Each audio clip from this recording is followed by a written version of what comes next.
Ready in the back. Good morning, everybody. After having a chance to look at the game, very much what we thought.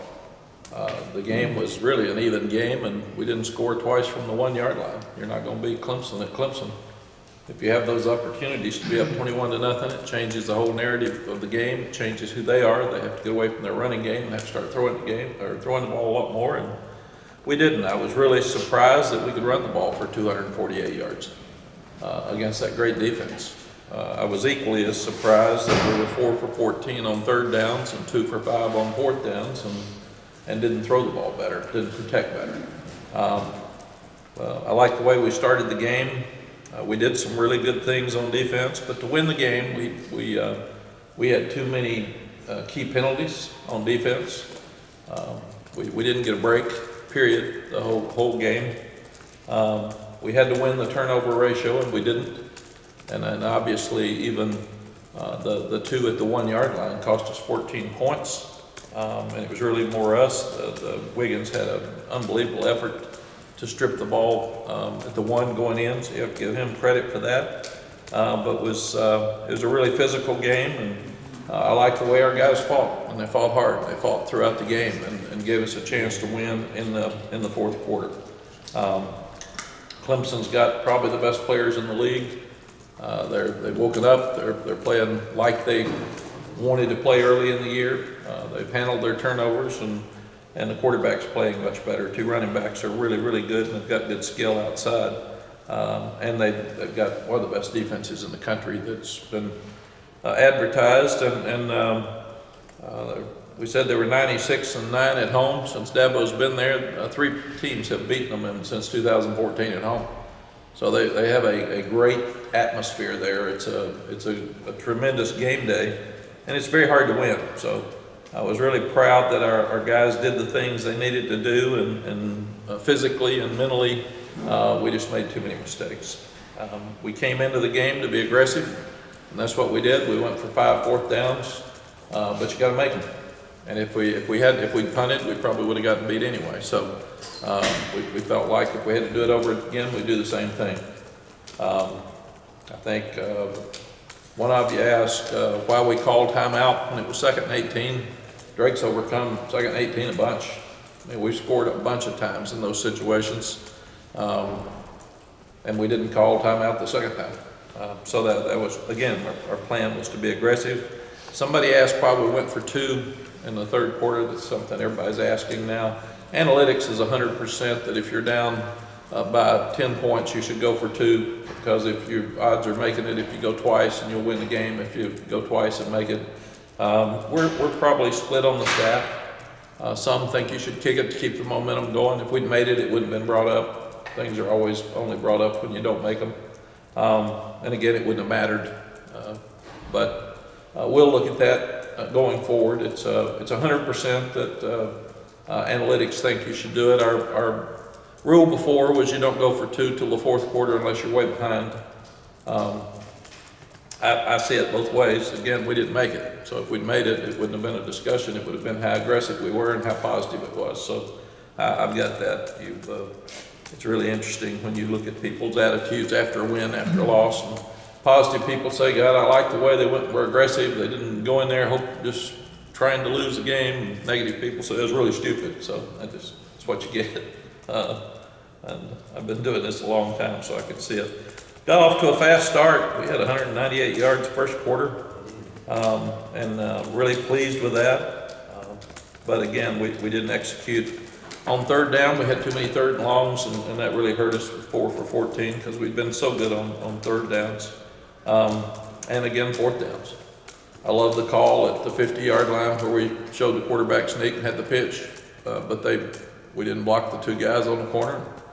They knocked us down and made the play, so you got to give them credit for that. Defensively, we forced 3 out of the first 4 3 and outs. First 6 possessions, we forced 2 fumbles. We didn't stop the run well enough. They ran for 1 yard less than we did, but you got to give them credit for running the ball. They got 2 of the best backs in the country.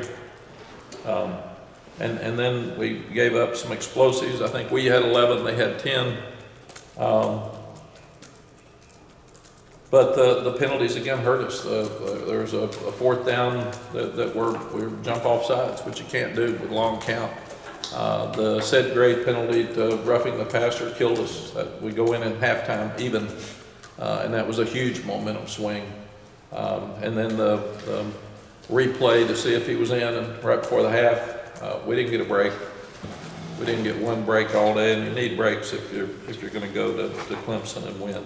And then the horse collar was another offsetting penalty, and they end up scoring on it. So can't have those penalties and beat a great team.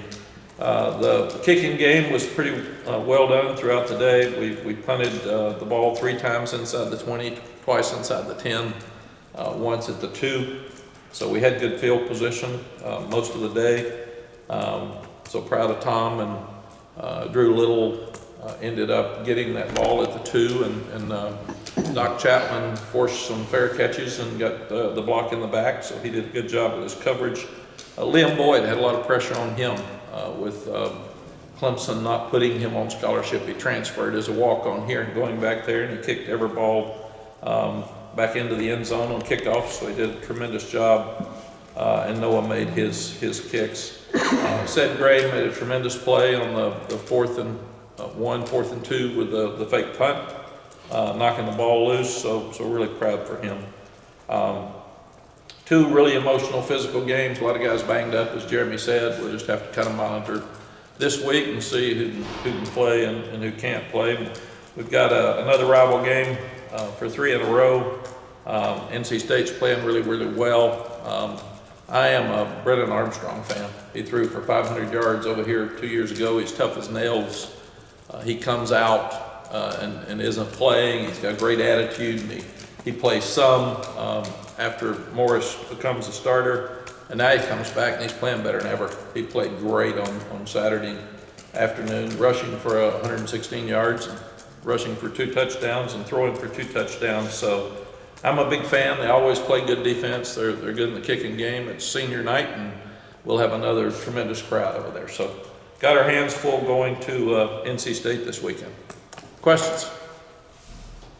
Mack, do you feel like the analytics, how it's gotten to be such a big part of the game, has sort of downplayed the experience and the gut reactions of coaches, yourself included, where you go by the book rather than maybe experience? Is that a thing? No, because I still go by experience. We weren't going to beat Clemson unless we stayed on the field, and they stayed on the field. We couldn't stop them. We had to get turnovers, but we weren't going to line up and just stop them. And our chance to win the game was our offense has been better than our defense, so we leaned heavy on our offense and didn't get it done. We didn't block them very well in the passing game. We blocked them well in the running game. It's really confusing. And we didn't have as many people open. They covered us, and that's something that hadn't happened. So, but I wouldn't put that on analytics. I would put that on people being more aggressive. Tommy, in the middle 2000s, when we were playing the Texas Tech with Mike Leach and Cliff Kingsbury, we started going for 4th downs anytime we crossed the 50, every time, because they were going to score points. So really, we were with analytics before analytics were here. So, but you got to make them. On that, Mack, is the analytics, is what it's spitting out and telling you this is what you need to do to win, not to tie? Is that what, like, because Yes. you were playing to win there at Clemson, right? Yes. Yeah. I mean, your logic was I'm playing to win. No, period. They think you're going to go for 2. If you kick the extra point and then you get a field goal or a touch, whatever the 10 points was that you're going to make up, you're going to be even on the road, and you're either going to have to go for 2 or go to overtime. And they want you to be aggressive so you don't have to go to He's overtime. telling you what to do to win. Yes, absolutely. Right, okay. Mike, what's your thoughts on Casey Conception? He's kind of true freshman, has been one of the biggest offenses. Yeah, we recruited him hard. He was a really good player. He's done a tremendous job for him. They've used him well, and he's great in space. He catches the ball well, but he's obviously just a natural football player because they line him up everywhere. And he does it as a true freshman, so you got to give him a lot of credit. And he threw a touchdown pass. He's thrown a touchdown pass. I think he's thrown 2 for the year. He's done everything. He's been he's been the superstar for them. Also, Will, on their defense, that 3-3-5 stack, I know Clemson had obviously good defense. What's the challenge with NC State's defense? Oh, they're well coached. Tony does as good a job as anybody coaching them. They play so hard, and they got good players. I mean, that's it. So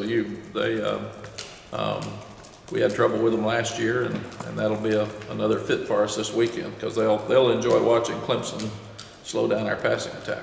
Mack, with you guys in state both coming in at 8-3, do you think it's just better for the ACC, better for the state when both teams come into this game with good records with a lot on the line? Yeah, I was thinking this morning how cool for State, Duke, and Carolina to be good. That makes these games really, really special. I don't know, you guys Chip's been around Art for forever with, I don't know how many times all three teams have been really competitive in the history of this game. There's not as many as you would think. And last year it was really good, and this year it's really good. So it's a great thing for the ACC, but also for the state of North Carolina. You've mentioned a couple of times recently about the defense maybe being tired and fatigued a little bit.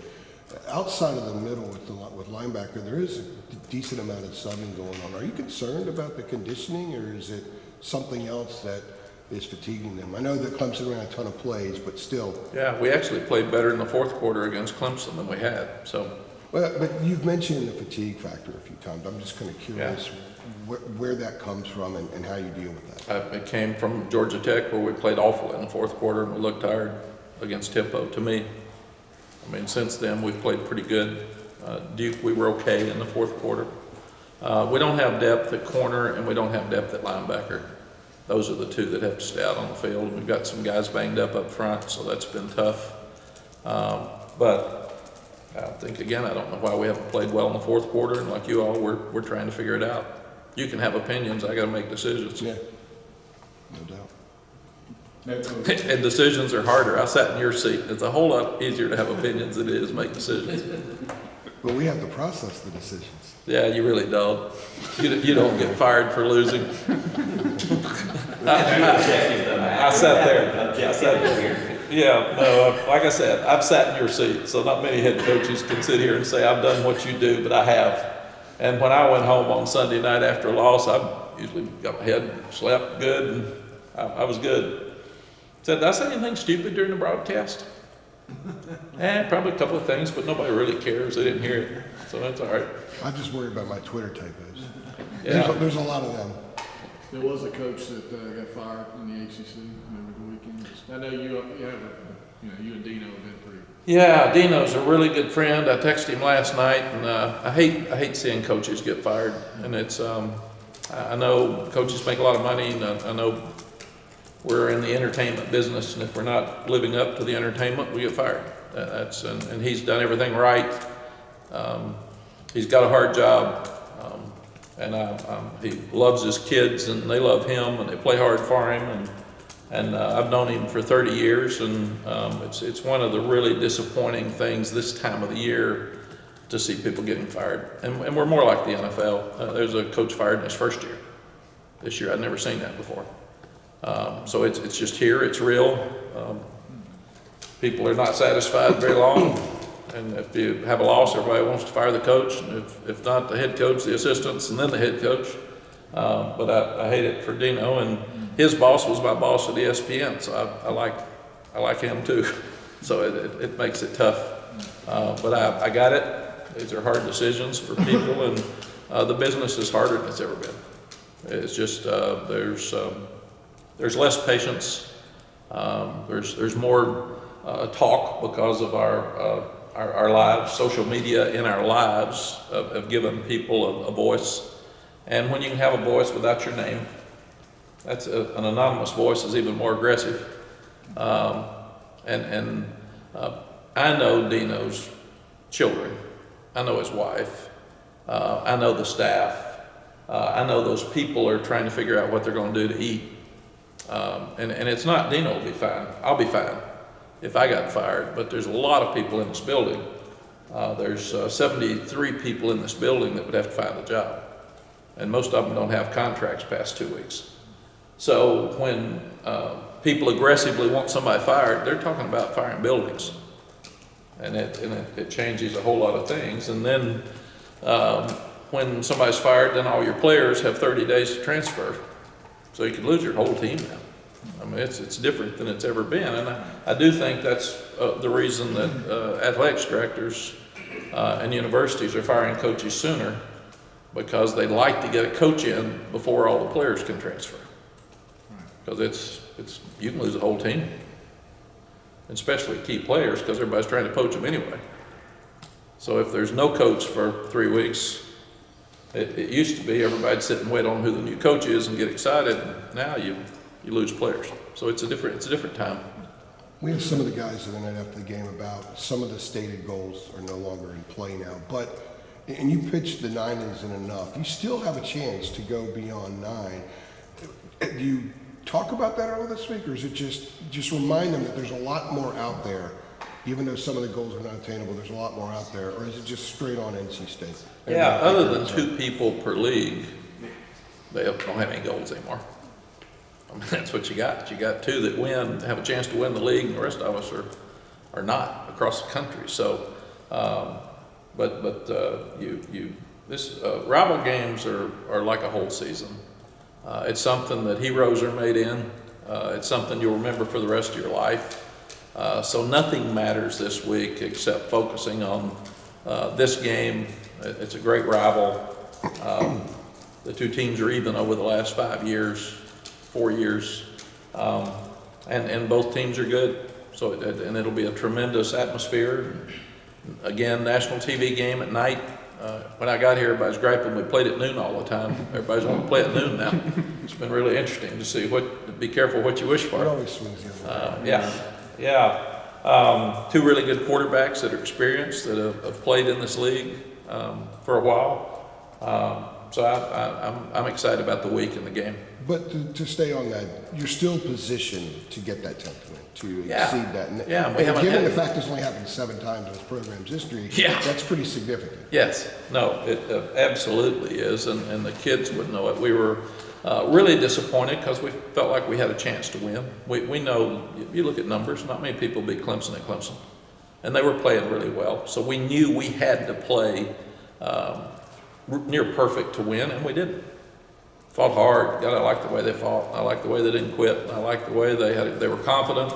They did some things better than we did, and the 2 at the 1 are the most glaring, obviously, but there were some others too. So I'm excited about watching us this weekend. Matt, you talked about Brendan Armstrong a little bit ago. Obviously, you've seen him before. But what kind of differences are there nowadays? Obviously, new team, new weapons around him, things like that. You notice kind of any differences with him in the division?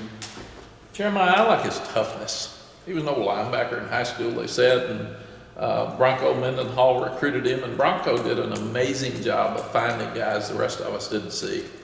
And he was in Ohio. I mean, how does Bronco go up there and find him? I don't know. It always amazed me. He got a great receiver out of Louisiana. I said, where did he come from? How does he do that? But he always did that. He found guys that some of us had never heard of, and they were really good when he put them out there. But I like his fight. I like his confidence. I like his toughness, his leadership. And I've been around him some at the ACC Media Days, and it was fun to watch him. He's just a business guy. I mean, he's gonna be direct with you, but I like what I see, and I like the way he played Saturday. He played really good Saturday. Is there kind of going off of that? Like, is there value in pulling some of his Virginia tape in preparation, or is it more so better just kind of keep it hard? This is how he is with the Wolfpack and. Yeah, no, it's different. He threw it for 500 yards against us out here with the same coordinator, but they're not doing that right now. They're different, and it's so you gotta go off what you see now, and it's really interesting. People say, "What do you think of this? What do you think of that?" We think what we see, and you just take what's on video, and that's who they are, and that's where you go for it. So, and I'm not a guy who hates rivals. I don't get up every morning and hate NC State or hate Duke or hate Wake Forest or hate Clemson. I like the coaches. I love kids. I love the way the kids play. For Brennan, I've played against him now 4 times, 3 times for sure. I think Twice it'll in be the Virginia. fourth. I think this will be the fourth, yeah. Yeah, This would be the fourth. yeah, this will be the 4th Going back to time. 2020. I've played against him the 4th time at 2 different schools, so I've kind of grown up with him here. But but I like I said, you can't coach and not like kids. And when kids play well, like Concepcion, he's playing good, and I'm proud of him. And I'm proud of our guys, but I'm proud when they play Peyton Wilson. He's playing so well, and he stayed healthy. He'd had some tough luck there early. I've coached against him. This will be the 4th year. But I'm proud of those guys. They're when they play well, you got to be proud of kids. Mack, Armstrong's dad's a steel worker, so I guess maybe that rubbed. Is that what it is? Yeah. That doesn't From that surprise kind me. of background, but- Yeah. Talk about he can hurt you running the ball too, obviously. They used him a lot in the running game. Yeah, they used him like a tailback some in the last few weeks. He's running quarterback counter. He's running quarterback draw. He's so elusive when he drops back to throw, and he doesn't see what he wants, and he feels it. He'll run and get it. He is definitely a dual threat, and he's a problem. Mac, along the lines of the rivalry stuff, the last 2 years obviously have been brutal losses for you guys against the Wolfpack.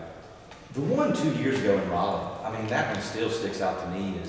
Is that one of the more unreal ones you've been a part of, maybe in a long time? Just looking back on how it ended up. Yes. I mean, without question, you go back to probably 4 in my 35 years, and that's one of them that we should have won. But again, give them credit. We should have gotten the onside kick.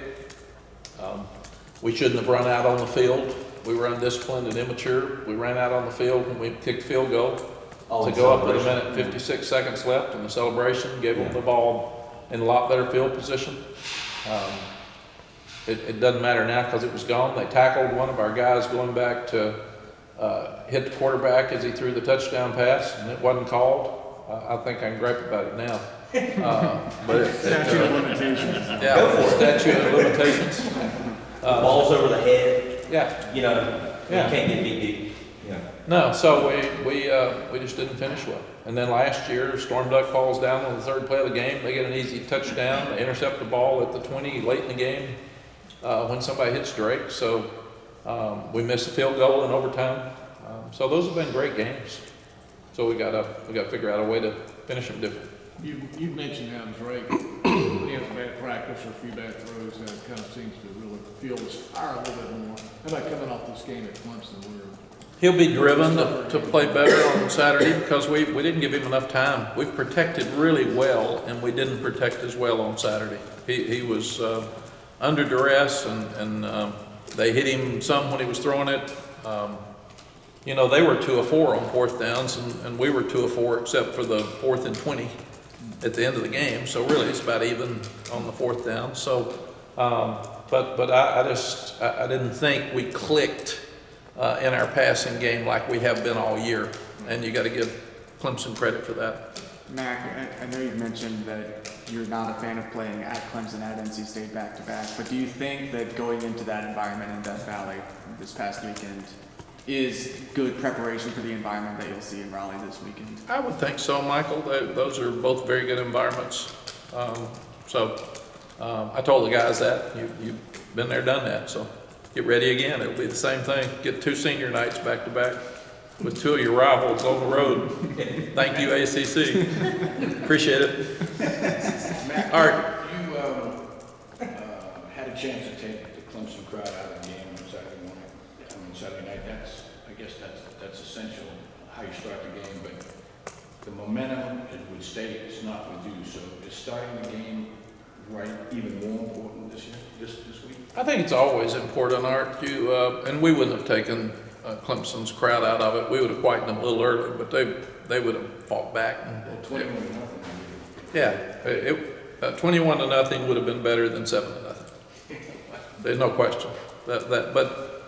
It's important to start well, but defense and offense started as well as we possibly could, and didn't make the 2 touchdowns at the one, or we are up 21-0. They're both playing great, but give Clemson credit; they overcame it, and they made the plays at the one twice, and and kept us from scoring. So that's what you got to do.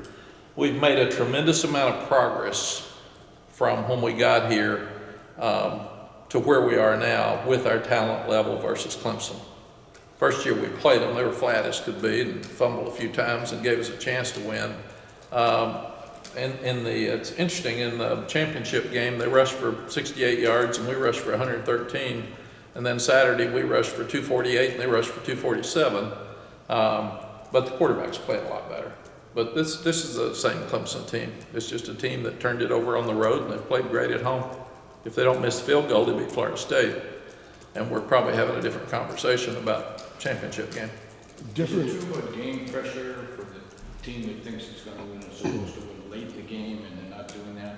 Do you feel that on the sideline, that the game pressure is reverted back to you at home, places like that? So Yeah. If you're there's this weekend's an even game. But you give them probably the advantage because it's at their place. Clemson, nobody thought we were going to beat Clemson. Some of them said they did, but they look at 3 wins since 2014. They're behind the scenes. They'd say, "Yeah, I don't know. I ain't a believer, brother." And we had our chance. So that part's encouraging. It's disappointing we didn't do it. So we got to do it. We got to play better. Different from how you view NC State, do you like the fact that there's a lot of venom between the fan bases and it seems to be intensifying in recent years? Do you think that's part of what makes rivalry games fun and important? Absolutely. Fans are what rivalry games are about. They don't want to go, some of them work with each other. They see each other at the grocery store. They see each other at church. And they stick their chest out and they brag when their team's winning. And when they lose, the other bunch is mad at them for sticking their chest out and bragging when they have won, so then they do it. And they don't want to see it. So that's why rival games are so important. Kids usually like each other, they know each other, and they grew up with each other. But coaches usually respect each other in this business. I was talking to Dabo about it before. We're losing some of that with some of the younger coaches. They're probably out there and they're saying different things, but my age group and much younger to me is very respectful of the other coaching staff. So, but I thought it was funny. I called the UNC NC State game when NC State won. It was here in probably 17. Ryan Finley. Was that the one with the stuff in the end zone? 16. 16. No, No, that was 16. your- 16. Trubisky. Yeah, No, that's Trubisky's last game, because they were talking about whether he would come back or not, and NC State won the game by a lot. Yeah. I think it's like 35, 14, 21, something like that. Yeah. And it was funny, I was leaving the game, and a bunch of NC State fans were yelling at me. And they said, "We hate you." And I said, "The guy is 25. I said, "You don't even remember me coaching here." And he said, "Well, my dad hated you." So that's just part of it. But After the game, you were leaving. yeah. That's fantastic. Well, you were part of a State Carolina game with 2 assistant coaches got in the fight. So emotions can go on. Wasn't that the game where you guys ended the streak? Caroline lost to them quite a bit, and Yeah. that was in Raleigh, right? Yeah. And that was the game that you guys ended the streak. Yeah, Bruce Johnson, who we've lost, bless his heart, I think he had a heart attack. And we'd beaten State. We hadn't beaten them for 5 years in a row, and we'd finally beaten them. It was pretty bad. I think it's 35-14 or something like that. And I was sitting in there getting ready to come talk to you all, much younger you alls. And I'm sitting there by myself, and I've got a bottle of water, and Bruce Johnson, who's just very direct, walked in, sat down next to me, and he said, and I won't use his language, he said, "Donnie Thompson just got in a fight in the middle of the field with Ted Kane." I said, "What?" "Donnie Thompson just got in a fight in the middle of the field with Ted Kane." I said, "What are you talking about?" He said, "I'll go over it one more time. Donnie Thompson just got in a fight with Ted Kane in the middle of the field." I said, "Right now? Out there?" "Yeah, and TV cameras are all over it, so you're going to get asked, so you better get ready." I had no clue. So yeah, that was, and they had recruited against each other in the East, and I think one of them thought the other one had made fun of him when he lost, and so he was trying to do the same, and it didn't work well. When you saw that, did you say, that's my guy? I actually said that I liked his form when he was tackling there, but that was it. I was also on the ethics committee, and they suspended both of them, and I had to go to the NCAA and step out when they were interviewing them, because I liked both of them. Did you ever have them apologize or get together and talk it out? It was funny, they were standing outside the NCAA ethics committee getting ready to go in, and they were on each sides of the hallway. And I walked out and I said, come here, both of you, this is stupid. Apologize, go in there and be nice. You're emotional, you want to win. Coaches are emotional. This happens, but get over it, we gotta go if you want to coach anymore. If you want to coach anymore, get over it and move on. And they did, so that was good. Huh? They did shake hands or not? Yeah, Okay. no, it was good, and I wasn't in the meeting, so I don't know what they said. But So you were the peacemaker, Mac. This was like a UN, United Nations. yes, Yeah, okay. Yeah. You ceased the war. I got it. yeah, and that was in January after this had happened in probably November. And it was different. Duke was the last game when I was here before, and State was the mid-season game. So I don't know when that changed. I don't know how or when. I've never thought about it. Never asked. Do you prefer it the way it is now? I don't care. Thanks. I wanted to ask you, you mentioned the, I guess, kind of, coaching cycle a little bit a few minutes ago. I know obviously season's not over, you guys worry about NC State, things like that. But if and when, some of the guys on your staff get approached by the schools as they try to fill these positions, for you, what does that process kind of look like of, knowing when those conversations are happening, talking to some of your guys and just all that? Like, what does that kind of look like for you? Jeremiah, there's players on our team right now that are talking to coaches and agents on the other team about transferring. I know that. We're getting all kinds of calls from people that are on other teams and their agents getting ready to go into the portal next week. So I know that our coaches are talking to other people about jobs. And I've told them, I don't mind you talking to other people about jobs. I just want to know it. If you surprise me, then I feel like you're a liar. Because I don't care. If you want to leave, I'm good. But I need to start looking at who I'm going to replace you with. And I've always said it like recruiting. If you're going to date, then I'm going to date. So if you're talking to people, then I'm going to talk to people too. Because I'm getting ready to replace you. But don't walk in and surprise me. Then you're a liar. And you're deceitful, and the University of North Carolina has been really good to you. They've paid you, they've taken care of you, so don't walk in here and tell me you're leaving without telling me that you're talking. Mac, I'm glad you brought that up. I was thinking about asking you about the portal, since we don't get you in one of these for a while after this. How much work do you think you guys need to do in the portal? I mean, what is... Do you guys have a game plan going into that right now? I'm sure you probably do. You talk about it every day, but the problem is with roster management, you don't know who's leaving. Yeah. You don't know who's going to the NFL. You've asked them. They don't know until they check their worth with Coach Moody and their agents and so forth. It's so different now that they can deal with agents. You don't know who's going to transfer. Next week, we can't go out on the road until Friday. That's when the contact period starts. So we've got from Sunday until Thursday that we will sit down with every player on our team again and say, you happy? And I've told them to be really honest with them, and I think that's the best way to do it. I want people to be honest with me even if I don't like what they say, because I need to know what it is. So we're going to sit down with every player and say, you're not playing. Here's the reasons you're not playing. Here are the 3 guys ahead of you, and I don't see you play. So, and you can stay, but if you want to play, don't be mad. But here's the way I see it. And I've told the players, whether you agree with him or not, he and I will make the decision whether you play or not. And we have talked about that, and that's reality. So if you want to go somewhere else, we'll help you. And that's what we do. But I said, don't be mad.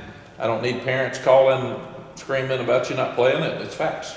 You're not playing, and the coach doesn't think that you should be, and if I'm gonna keep him, then I have to let him have a lot of input into who plays. Do you think do you think that, what was it, 10 guys you guys got in the portal last time, do you think that represents maybe a typical, what you will typically see moving forward, or is this, you see what I'm saying, like, you think it's 10 guys every year, or thereabouts? I think that the world of college football is so typically untypical right now.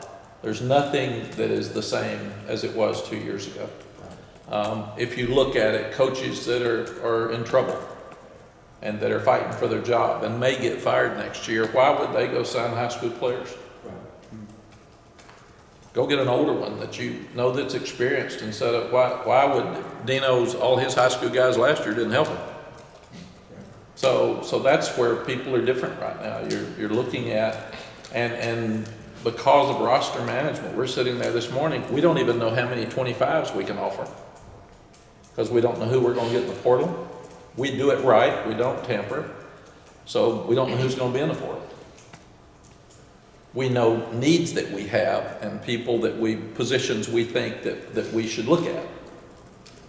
But we don't, I mean, how do you know? Syracuse players have 30 days now that they can transfer after the coach is fired. So do you start looking at their roster? But it doesn't matter until they go into the portal. You can't talk to them. Of the top players in the portal, what percentage would you say looking for good NIL deals as part of the package? The ones that you all know about are all asking for money, usually. And that's a problem, and we don't have much money. So that's why we got ours from Kent State and East Tennessee State and Coastal Carolina. And that's what we've had to do because we can't afford some of the ones you see playing at other schools. Has your collective improved in the last few months? I'd say it's about the same. So it's still a little bit of a, you have to be more judicious, if you will. Yes, that's a nice way to put that. Yeah. I was trying to figure out how to put it, but that's better. I like your word. Well, I would probably misspell with a typo on Twitter. Yeah. When the kids reach out to you, Don't be sensitive. I'm not, trust me. I get crap about all the time, I just let it go, have fun with it. With kids reach out to you now, you said that some kids are already doing that. How do you guys handle that? Do you have to let the other school know, or if they approach you, does that open up a different line of communication? The kids either call a kid on our team normally that they know, or they would have their representatives call somebody, and we cannot talk to anybody that's not in the portal. So we don't have to call the other school, but we simply have to say, I'm sorry, but we can't talk to you or whoever you're representing until they get in the portal, and just drop it. Now, obviously, a lot of people say, I can't, but if you get in the portal, I can. You know, one of those deals. So it's a gray area for sure. So those conversations that you'll have the 4 days or so after the NC State game, they've got to be more important than ever previously Absolutely. At this time of year, because you have to make future roster decisions based on who's going to go. Absolutely. Some guys might go, and it may not really affect the team for the following year, but there are a few guys, whether they go pro or whether they transfer, that could significantly affect the team. Well, and that's why we've been so honest with our guys and asked them, like we're honest with our coaches. I don't care if you've got what you feel like is a better opportunity. Paul Dietzel was a great coach and athletics director, and he was a dear friend of mine. I loved him. And he was he did the color on our radio broadcast at App State. Now remember, they paid him $25 a game, and he rode the bus with me because we didn't have any flights. And I remember he talked to me about captains, and but he also talked to me about assistant coaches, and he said, don't ever beg an assistant coach to stay. Because if he doesn't want to stay, and you beg him to stay, and it doesn't work out, you're going to be mad that he wanted to leave, and he's going to be mad that he didn't leave. And there's a lot of great assistant coaches out there. So if one wants to leave, pat him on the back and say, thank you for what you did here, good luck. But don't ever try to keep one. And I thought that makes a lot of sense. So that's why I've always been honest with our coaches. I don't care if you leave, but let me know, because I got to get somebody else. And I move fast, and I know a lot of coaches and a lot of people want to be here. So I've got a list of 10 at each position. So if you want to go, fine. Same thing with players. Don't go through spring if you think you're going to leave. Even if you can get your degree in May, we'll pay for it. But don't be on the team and act like you're going to stay, and then we can't replace you. And the same thing, if you're really a good player and you want to go somewhere else, somebody's paying you a lot of money. If Drake had wanted to go, he could have left. So if you want to do that, we got it. And if we can't pay you that much through the collective, then you go, but tell us. As long as you tell us, we can replace you. You don't tell us, we got no chance, and you're killing us. And that's kind of what happened at linebacker. We lost 3, and we're still fighting to get back in those numbers.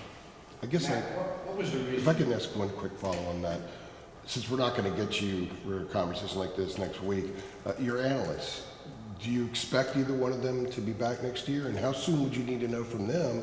Because I would think that some of the portal decisions other kids might make would be dependent on who's going to be in the building. Yeah, when I'll sit down with the coaches probably over the next 3 weeks, because I'll be out recruiting with every one of them. And when you're in the car all day with a guy, everything comes up. I mean, it's not, and they don't get me very often by myself. And they can't walk out. No, and they can't walk out. It's like being on the golf course in that golf cart. When the door is closed, that's what you're sitting there with them. When Longo told me he was leaving, I was in the car with McNeil the next day, and I said, "I guess you're leaving too." And he started crying, and I thought, probably is.